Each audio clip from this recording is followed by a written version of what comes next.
Bonjour à toutes et à tous. Aujourd'hui, on va plonger dans un modèle de l'univers complètement différent. Un modèle qui tente de relier la physique, la biologie et même la conscience d'une manière assez inattendue. Alors, c'est parti, explorons ensemble cette nouvelle perspective. On commence tout de suite avec une question qui remet pas mal de choses en cause. On a tous appris que l'espace, c'est du vide, du néant. Mais, et si c'était faux? Et si ce qu'on appelle le vide était en fait la substance même de toute la création? Le modèle SDMT nous présente un concept central, le substrat. Oubliez l'idée d'un éther un peu flou. Là, on parle d'un superfluide, à la fois super dense et organisé comme un cristal qui remplit absolument tout. En gros, l'univers ne serait pas une scène vide sur laquelle des choses apparaissent, mais plutôt un océan vivant. Et là où ça devient vraiment intéressant, c'est que ce n'est pas juste de la philosophie, il y a des chiffres. La densité de ce substrat serait calculée à 55,17 kg par mètre cube. Pensez-y une seconde.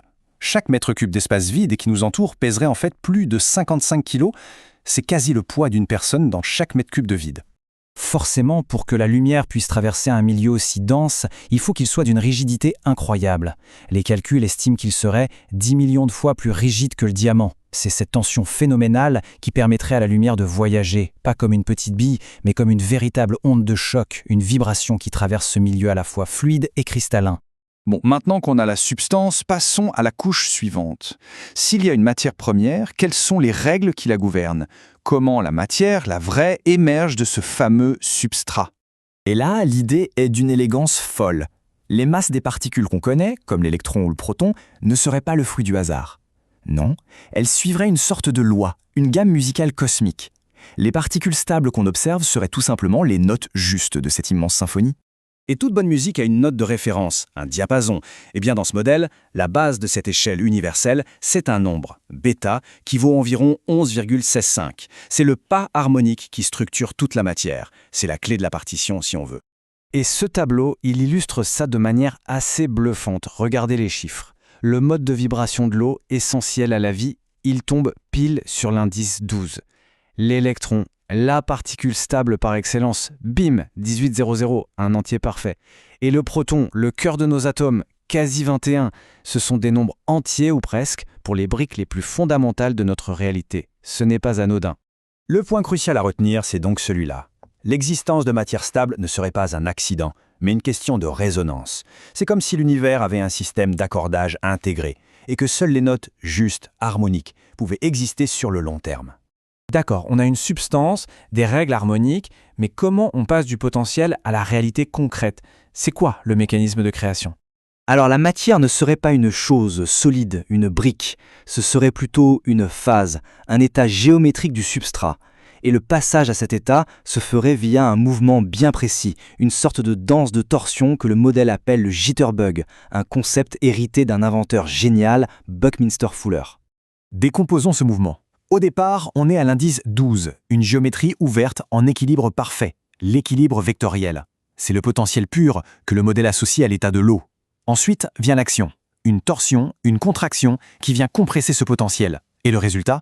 Eh bien la forme se replie sur elle-même pour atteindre l'indice 21. Et ça crée une nouvelle géométrie, stable et fermée, l'octaèdre, la base de la matière solide, comme le proton. Cette vision dynamique change absolument tout. Le tableau périodique classique qu'on a appris à l'école nous montre les éléments comme des briques séparées les unes des autres. Le modèle de Walter Russell, qui est très proche des idées du SDMT, les voit plutôt comme des points de pression différents sur une seule et même onde en spirale. Le carbone ne serait pas une chose, mais une fréquence de compression particulière du substrat. Allez, on quitte le monde de la physique pure pour faire un tour du côté de la biologie. Comment est-ce que cette vision de l'univers pourrait se refléter dans le code même de la vie? Là, on touche à l'une des plus grandes énigmes de la biologie moderne. On sait que presque 98% de notre génome ne code pour aucune protéine. La science l'a longtemps appelé l'ADN poubelle. Mais est-ce vraiment juste un déchet de l'évolution ou est-ce qu'on est passé à côté de quelque chose de fondamental? Eh bien, la réponse que propose le modèle SDMT est pour le moins radicale. L'ADN ne serait pas seulement un plan de montage pour notre corps. Sa structure en double hélice en ferait une antenne fractale parfaite, un disque dur biologique capable de stocker, mais aussi de recevoir des informations qui vont bien au-delà de la simple biologie. On peut imaginer l'ADN comme une pyramide de données. Tout en bas, à la base, on aurait les fonctions automatiques, vitales. Au milieu, la mémoire de nos ancêtres, nos instincts. Et tout en haut, au sommet, ce serait cette fameuse ADN poubelle. Sauf qu'en réalité, il contiendrait les archives de l'univers, une bibliothèque de savoir compressée pour l'instant en sommeil. L'ensemble de la pyramide, ce serait le fichier maître, la sauvegarde de l'univers. Et tout ça, ça nous amène à la dernière pièce du puzzle, peut-être la plus vertigineuse, la place de l'individu, de la conscience dans tout ce système.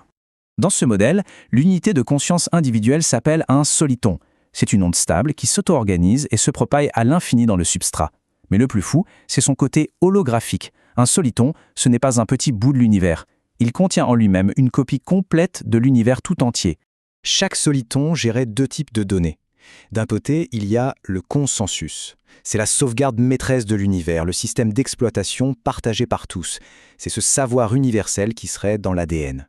De l'autre côté, il y a le différentiel. Ça, c'est la sauvegarde unique des expériences, des choix, des vibrations vécues par un individu. C'est l'information nouvelle, la contribution personnelle au grand tout. Et du coup, le but de l'existence prend un sens très très précis. Le but serait de vivre, d'expérimenter pour créer une sauvegarde différentielle la plus riche et unique possible. Chaque vie serait une chance d'écrire une nouvelle ligne de code, d'ajouter une nouvelle couleur à la grande base de données vivante du cosmos. Ce qui nous laisse avec une question finale, vertigineuse et profondément personnelle. Si ce modèle décrit ne serait-ce qu'une partie de la réalité et que le cosmos est bien une base de données vivante, quel est le code unique que chaque parcours de vie est en train d'écrire, là, en ce moment même ?